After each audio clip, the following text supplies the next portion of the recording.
Hello students, I am Ruchi, your maths educator. Welcome you to all to JS Maths Academy. यहाँ पर 6 से 12 तक का maths YouTube पर फ्री ऑफ कॉस्ट कराया जाता है। आज हम कर रहे हैं क्लास 11 की एक्सरसाइज 6.3।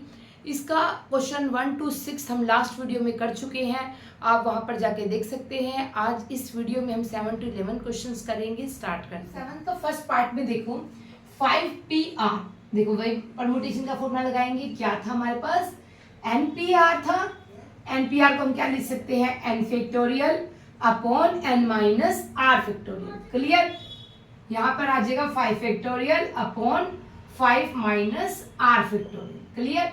अब देखो ये 2 मल्टीप्लिकेशन में है, यहाँ पर थोड़ा सा आगे लिख देते इस फॉर्मूले को, यहाँ लिख देते हैं NPR n factorial upon n minus r factorial. देखो ये आ जाएगा 2 मल्टीप्लाई में, अब इसको खोलो 6 factorial upon 6 minus r minus 1 factorial. Clear हुआ? अब देखो यहाँ आ गया 5 factorial upon 5 minus r factorial. यहाँ आ जाएगा 2 multiply 6 factorial upon 6 minus r plus 1 factorial. यहाँ आ जाएगा 5 factorial upon 5 minus r factorial is equal to 2 multiply. अब देखो मैंने आपको पिछली वीडियो में भी बताया था कि इसमें से जो बड़ा हो ना उसको ब्रेक करना है तो क्या आ जाएगा 6 इंटू 5 फैक्टोरियल अपॉन ये क्या आ गया 7 माइनस r आ गया। आप बताओ कि इन दोनों में से कौन सा बड़ा है? 5 माइनस r है कि 7 माइनस r है? 5 factorial upon 5 minus r factorial is equal to 2 multiply 6 multiply 5 factorial. अब ये वाला बड़ा है तो ये वाला ब्रेक करेंगे, 7 minus r into 6 minus r into 5 minus r factorial. Actual में हमें क्या करना है, इस फैक्टोरियल को हटाना है। जैसे हम करते थे ना क्लास 9th में, वो जो रैशनल नंबर आता था पॉइंट वाला, तो उसको हम हटा देते थे, तो यहाँ पर भी हम इसको हटा देंगे। ये 5 minus r factorial 5 factorial 5 factorial, यहाँ क्या बचा 1, यहाँ क्या बचा 12 और 7 minus r into 6 minus r। इतना क्लियर हो गया? अब क्रॉस मल्टीप्लाई कर दो इसकी, 7 minus r into 6 minus r is equal to 12। अब मल्टीप्लाई करो, यहाँ आ जाएगा 42 minus 6r minus 7r plus r square is equal to 12। यह आ जाएगा r स्क्वायर, ये कितना आ जाएगा 13r plus 42 is equal to 12। देखो यहाँ पर r square minus 13r plus 42 minus 12 equal to 0। इसका कमेंट में जवाब देना मुझे। r square minus 13r plus 30 क्या फैक्टर होंगे इसके? देखो क्लियर दिख रहा है, 10 3 30, 10 और 3 के फैक्टर बन गए स्प्लिट मेथड से। r square minus 10r minus 3r plus 30 equal to 0। Clear? अब इसमें से देखो क्या कॉमन लेंगे हम, r कॉमन ले लेंगे, क्या आ जाएगा r माइनस 10। यहां से कॉमन लेंगे माइनस 3, यहाँ पर आ जाएगा r minus 10 equal to 0। r minus 10 ले लेंगे, यहाँ आ जाएगा r माइनस 10 और यहाँ आ जाएगा r माइनस 3। तो r इज इक्वल टू 10 और r इज इक्वल टू 3। इसमें एक इंपॉर्टेंट बात है कि मैं r 10 लूं कि 3 लूं, मेन पॉइंट है। देखो r जो है वो इससे छोटा होना चाहिए, ऊपर n वाले से तो छोटा होगा तभी तो बेटा सब्ट्रैक्ट करेंगे, नहीं तो वो माइनस में आ जाएगा। अगर मैं यहाँ r 10 लेती हूँ, सपोज करो मैंने r 10 ले लिया, तो ये क्या आ जाएगा बेटा 5p10 आ गया, तो r तो उस n से बड़ा आ गया। और अगर मैं इस केस में लेती हूँ तो यहाँ पर भी r बड़ा आ गया n के केस में, तो इसलिए r बड़ा नहीं ले सकते, तो हमें क्या लेना पड़ेगा? r is equal to 3। ये आपका आंसर आ गया, r is equal to 3 is your answer. Clear? समझ में आया? क्वेश्चन नंबर 7 का सेकेंड पार्ट करते हैं। 7 का सेकेंड पार्ट सेम है, स्टार्ट करते हैं, मेरे साथ साथ करो। देखो यहाँ पर फिर वही फॉर्मूला लगाएंगे, 5 factorial upon 5 minus r factorial. यहाँ पर लगाएंगे 6 factorial upon 6 minus r minus 1 factorial. Same यहाँ जगह 5 factorial upon 5 minus r factorial, यहाँ पर आएगा 6 factorial upon 6 minus r plus 1 factorial. यहाँ आ गया 5 factorial upon 5 minus r factorial is equal to 6 factorial upon 7 minus r factorial. Clear? अब देखो इसको किसको ब्रेक करेंगे, बड़े वाले को, तो ये क्या आ जाएगा यहाँ पे 5 factorial upon 5 minus r factorial, यहाँ पर आ जाएगा 6 इंटू 5 फैक्टोरियल। अब इसमें से दोनों में से कौन सा बड़ा है, ये वाला, तो इसको ब्रेक करेंगे, क्या आ जाएगा 7 minus r 6 minus r 5 minus r factorial. ये कैंसिल आउट हो गया, ये भी कैंसिल आउट हो गया, यहाँ पे फिर वही 1 बच गया, 6 upon 7 minus r into 6 minus r. अब इसको क्रॉस मल्टीप्लाई करेंगे, क्या आ जाएगा 7 minus r into 6 minus r is equal to 6। Multiply करेंगे, क्या आ जाएगा 42 minus 6 r minus 7 r plus r square is equal to 6।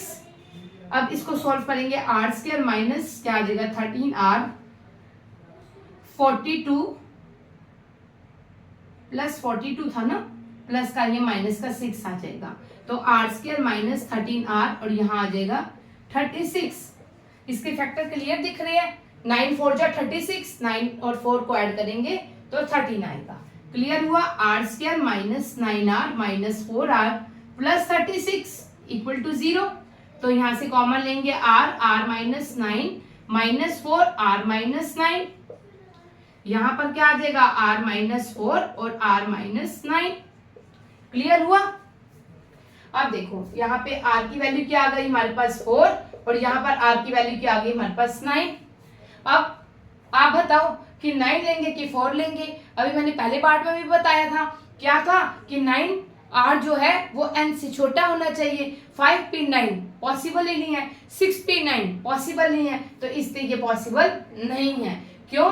क्योंकि n greater than n should be greater than r, कि n को r से बड़ा होना पड़ेगा। ठीक है, n शुड बी, इसमें लिखना है तो इसमें लिख दो, नहीं तो डायरेक्ट साइन भी लगा सकते हैं कि ग्रेटर देन r, तो ये पॉसिबल नहीं है, तो r is equal to 4। Clear? समझ में आया? क्वेश्चन नंबर 8 देखो, हाउ मेनी वर्ड्स बनाने हैं। किसके वर्ड्स बनाने? चाहे उसका मीनिंग हो चाहे उसका मीनिंग ना हो, आपको ऑफ ऑल द लेटर इस वर्ड को यूज करके आपको वर्ड्स बनाने हैं, चाहे उसका मीनिंग हो चाहे उसका मीनिंग ना हो। तो 1 2 3 4 5 6 7 8, तो कितने डिजिट्स बना सकते हैं हम, चाहे उसका मीनिंग हो चाहे उसका मीनिंग ना हो, तो 8 बना सकते हैं। अगर तो ये तो सिंपल ही है क्वेश्चन, 8 है तो पहले में हम 8 वेज भरेंगे, दूसरे में हम 7 वेज भर सकते हैं, क्योंकि उसने बोला है ना कि एग्जैक्टली वंस, कि हर लेटर को एग्जैक्टली एक ही बार यूज करना, रिपीट नहीं करना। इसके लिए हम 5 वेज है, इसके लिए हम 4 वेज है, इसके लिए हम 3 वेज है, इसके लिए हम 2 वेज है।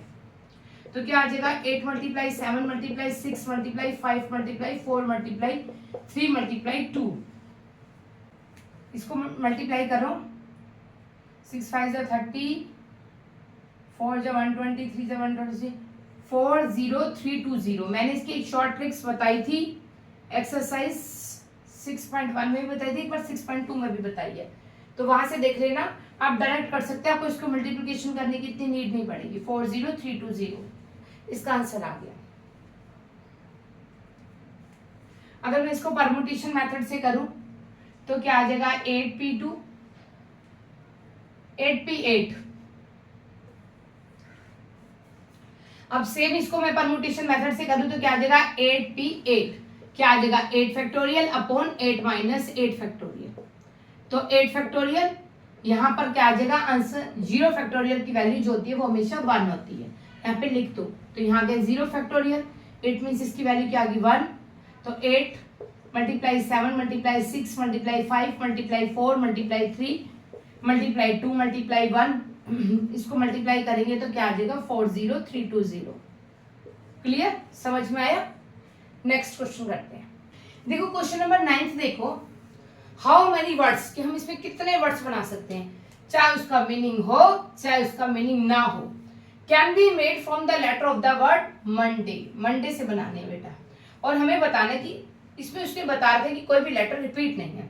फर्स्ट क्वेश्चन देखो, first letter are used at a time, कि उसने 4 लेटर्स यूज करने हैं। देखो 4 लेटर यूज करेगा, देखो फर्स्ट पार्ट में देखो 4 लेटर यूज करना है उसने। अगर हम सिंपल वे से देखें तो कितना आ गया इसमें, 1 2 3 4 5 6, तो ये 6 वेज भर सकता है, इसमें 5 भर सकता है, इसमें 4 भर सकता है और इसमें 3 भर सकता है। ठीक है, तो ये आ जाएगा 6 मल्टीप्लाई 4, 5 मल्टीप्लाई 4 मल्टीप्लाई 3, तो 4 3 जा 12, 12 5 जा 60, 66 जा 360, 360 वेज आ गए। अगर हम इसी को परमुटेशन से करें तो क्या आ जाएगा, 6p4 6 factorial upon 6 minus 4 factorial. Clear, तो क्या आ जाएगा 6 फैक्टोरियल अपॉन 2 फैक्टोरियल। क्लियर, तो यह आ जाएगा 6 5 4 3 2 फैक्टोरियल अपॉन 2 फैक्टोरियल, इनकी मल्टीप्लाई कर देंगे, क्या आ जाएगा 360 वेज आ जाएगा। देखो इसका सेकंड पार्ट देखो कि उसने सारे लेटर यूज कर दिए एक ही बार में, मतलब 6 लेटर्स यूज कर दिए। अब जब ये 6 लेटर यूज कर रहा है तो बेटा 6 डिजिट्स हो गए ना, 1 2 3 4 5 6, 6 लेटर यूज कर रहा है, तो पहले के लिए 6 वेज, दूसरे के लिए 5 वेज, तीसरे के लिए 4 वेज, फिर 3 वेज, फिर 2 वेज और फिर 1 वेज, क्योंकि जो वर्ड्स है, जो लेटर है वो रिपीट नहीं कर रहा। सेम आया ना, पहले 6 लेंगे, फिर 5 4 3 2 1। अब इसकी मल्टीप्लाई करेंगे, 6 multiply 5 multiply 4 multiply 3 multiply 2 multiply 1, कैसे, bye fundamental principle of counting.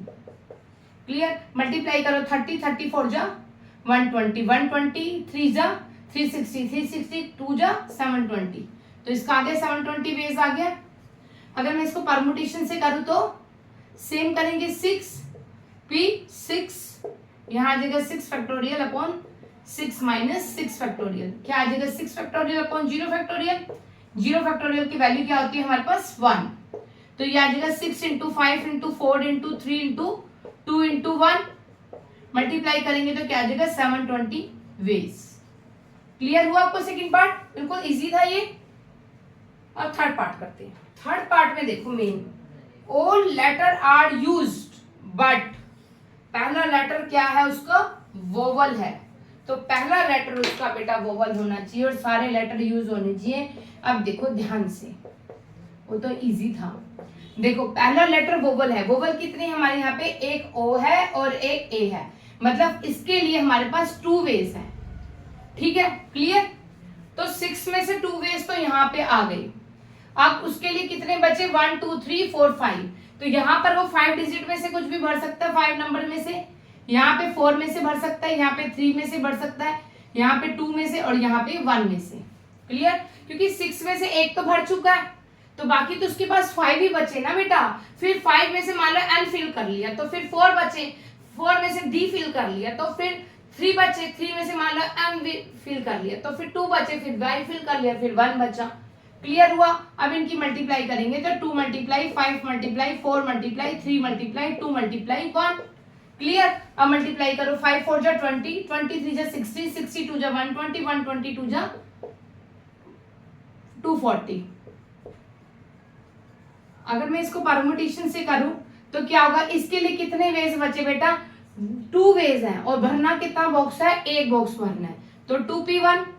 और इसके लिए कितने वेज है, 5 और भरने कितने बॉक्स है, 5।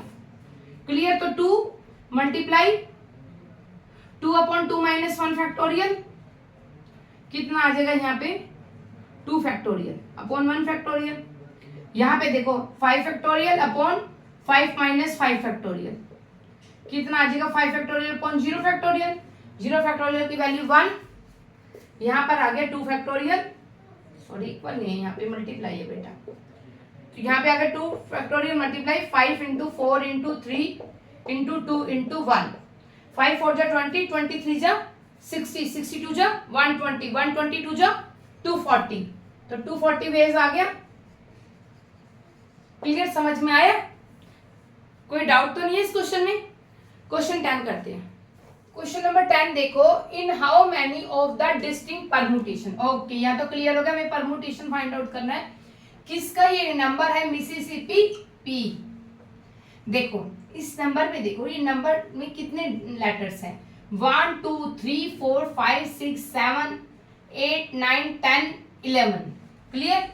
इसमें 11 है। उसने बोला कि उसमें आई एक साथ नहीं आना चाहिए, I is not come together, मतलब आईज एक साथ नहीं आना चाहिए। देखो अगर मैं इस पूरे के पूरे में मान लो आई एक साथ यहाँ आ रहा है, यहाँ आ रहा है ना, अगर ये वाला हटा दूं तो यहाँ पर वो वाला पोर्शन आ जाएगा जहां पर आई इकट्ठा नहीं आ रहा। समझ में आया?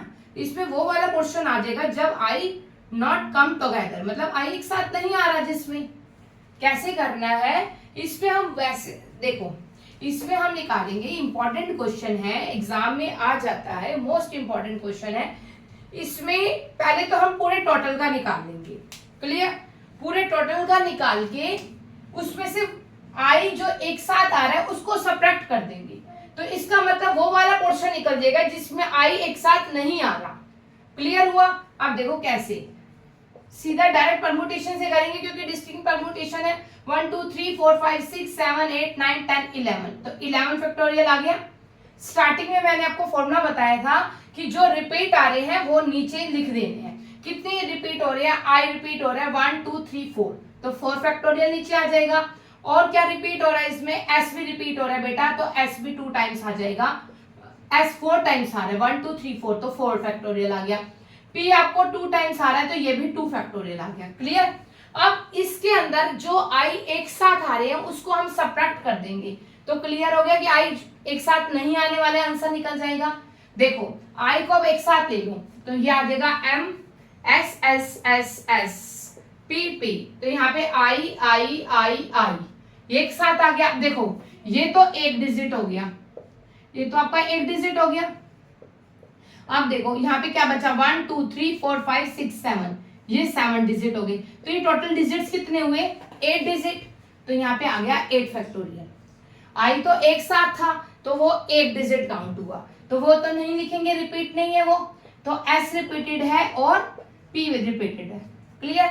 अब देखो इसको ब्रेक करो बेटा, 11 multiply 10 multiply 9 multiply 8 multiply 7 multiply 6 multiply 5 multiply 4 factorial. Clear? और यहां पर भी नीचे लिखेंगे 4 फैक्टोरियल और अगले वाले 4 फैक्टोरियल को खोल देंगे। 4 3 इंटू 2 ऐसा किस लिए करा? क्योंकि ये 4 फैक्टोरियल यहां से कैंसिल आउट हो जाएगा। क्लियर? अब इसको खोलो, 8 7 6 5 4 3 2, नीचे वाले 4 को नहीं, इसको 4 को नहीं खोलो, इसको डायरेक्ट लिख दो 4 फैक्टोरियल, इसको भी 4 फैक्टोरियल इंटू 2 इंटू 1 आ जाएगा। क्लियर? ये यहां से कट हो गया और यहां से कैंसिल आउट हो गया, 4 आ गया। क्लियर हुआ? अब देखो यहां से 4 2 जा 8 डायरेक्ट कट गया 8, 3 2 जा 6 डायरेक्ट कट गया 6, तो यहां क्या बच गया? 11 मल्टीप्लाई 10 मल्टीप्लाई 9 मल्टीप्लाई 7 मल्टीप्लाई 5, यहां बच गया 4 मल्टीप्लाई 7 मल्टीप्लाई 6 मल्टीप्लाई 5। अब देखो ध्यान से, इसमें करेंगे छोटी सी ट्रिक। अगर बेटा पहले हम इसकी मल्टीप्लाई करें फिर हम इसकी मल्टीप्लाई करें तो क्वेश्चन थोड़ा सा लेंथी हो जाता है, जिससे हमारे मिस्टेक होने के चांसेस बढ़ जाते हैं। तो आपको क्या करना है, इसमें से आप कोई भी क्वेश्चंस करके देख लो, जब आप ये लेंथी क्वेश्चंस हो तो आपका सबसे पहला काम क्या है? कॉमन लेने का। तो इसमें से हमारा कॉमन क्या आ सकता है? यहाँ पर भी 7 है, यहाँ पर भी 7 है, यहाँ पर भी 5 है, यहाँ पर भी 5 है, तो 7 इंटू 5 बाहर आ गया। क्लियर? अंदर बचा क्या बेटा? 11 इंटू 10 इंटू 9, और यहाँ क्या बचा? 24। देखो 11 9 जा 99, यहाँ पर आ गया 35, यहाँ आ गया 99 को 10 से करेंगे 990 माइनस 24। क्लियर हुआ? अब देखो ये यहाँ पे कर देती हूँ मैं, 35 मल्टीप्लाई 10 में से 4 गया 6, यहाँ क्या बच गया 8, 8 में से 2 गया 6 बेटा, 966। अब इसकी डायरेक्ट मल्टीप्लाई करो जो मैंने आपको बताई थी, 33 810। क्लियर? समझ में आया आपको? देखो अगर आप शॉर्ट ट्रिक से कैलकुलेशंस करेंगे तो आपका एग्जाम में भी टाइम बचेगा और आप अगर कॉम्पिटिटिव टेस्ट देंगे आगे तो वहां पर भी आपको टाइम तो बचाना पड़ेगा ही। तो इस तरह से शॉर्ट ट्रिक्स ही स्टार्टिंग से ही हैबिट डालो। ये देखो कितनी जल्दी कैलकुलेशन होगी, नहीं तो आपको लंबा पढ़ना पड़ता। ये मैंने आपको पहले बता चुकी हूँ वीडियो में कि कैसे शॉर्ट करना है। अब स्टार्ट करते हैं क्वेश्चन नंबर 11। देखो क्वेश्चन नंबर 11 देखो कि आपको क्या करना है, आपको इसके बेस निकालने हैं किसकी, इस परम्यूटेशंस की। नाम है इसका, वर्ड लेटर दे रखा है और इसको इस तरह से अरेंज करना है कि word start with P and and with S. देखो ये परम्यूटेशन वर्ड है आपके पास, PERMUTATIONS, मतलब पी से स्टार्ट है और एंड एस से खत्म है।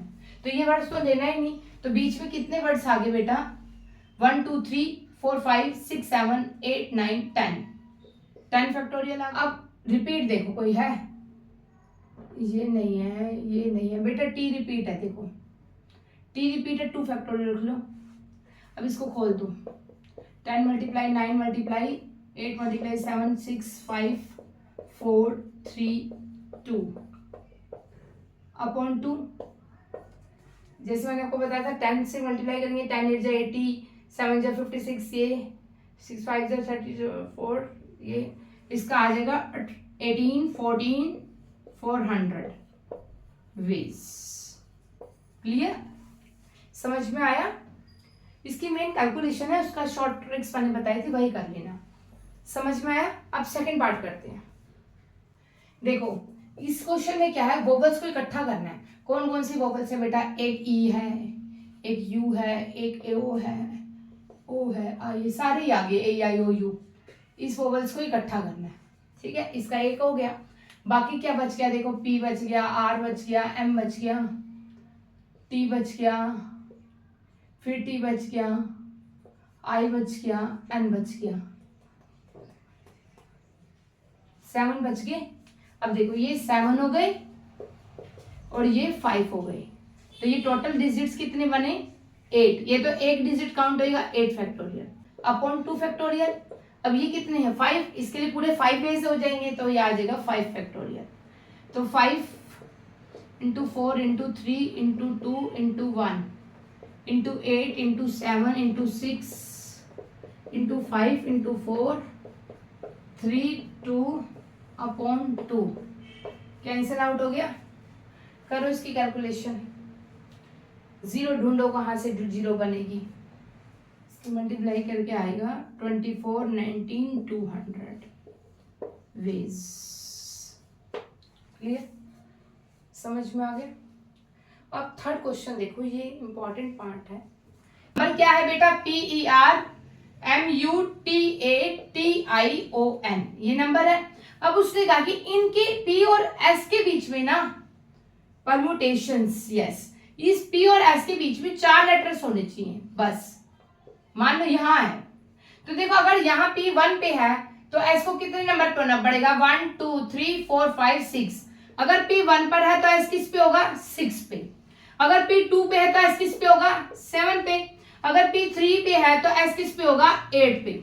P अगर 4 पे है तो S किस पे होगा बेटा, 9 पे। P अगर 5 पे है तो S किस पे होगा, 10 पे। P अगर 6 पे है तो S किस पे होगा, 11 पे। P 7 पे है तो S होगा 12 पे। और डिजिट इन ये टोटल 12 लेटर्स है। क्लियर? अब देखो यही चीज रिपीट होगी कि पता तो है नहीं ना कि P आगे लेना है, ऐसा तो कुछ भी नहीं है। P हो सकता है पीछे ले ले, S आगे ले ले, तो हो सकता है कि S आगे है तो P 6 पे हो गया, S 2 पे है तो P 7 पे हो गया, S 3 पे है तो P 8 पे, S 4 P 9, S 5 P 10, S 6 P 11, S 7 P 12। तो ये टोटल वेज कितने बन गए बेटा, 1 2 3 4 5 6 7, 7 ये और 7 ये, कितना हो गया बेटा, 14 हो गया। 14 वेज बन गए। अब P और S तो बेटा फिक्स हो गए, बाकी लेटर्स कितने बचे, 10 फैक्टोरियल। और उसमें रिपीट कौन सा है, T, तो 2 फैक्टोरियल। यहां आ जाएगा 14, इसको ब्रेक करो बेटा, 10 multiply 9 multiply 8 multiply 7 multiply 6 multiply 5 multiply 4 3 and 2 upon 2 factorial. ये कैंसल आउट हो गया, इनकी मल्टीप्लिकेशन करेंगे तो क्या आ जाएगा, 25 40 10 वेज। क्लियर, समझ में आया? कोई डाउट तो नहीं है? अगर फिर भी कोई डाउट हो तो आप कमेंट सेक्शन में जरूर बताना। If you find my videos useful, please subscribe and like my channel.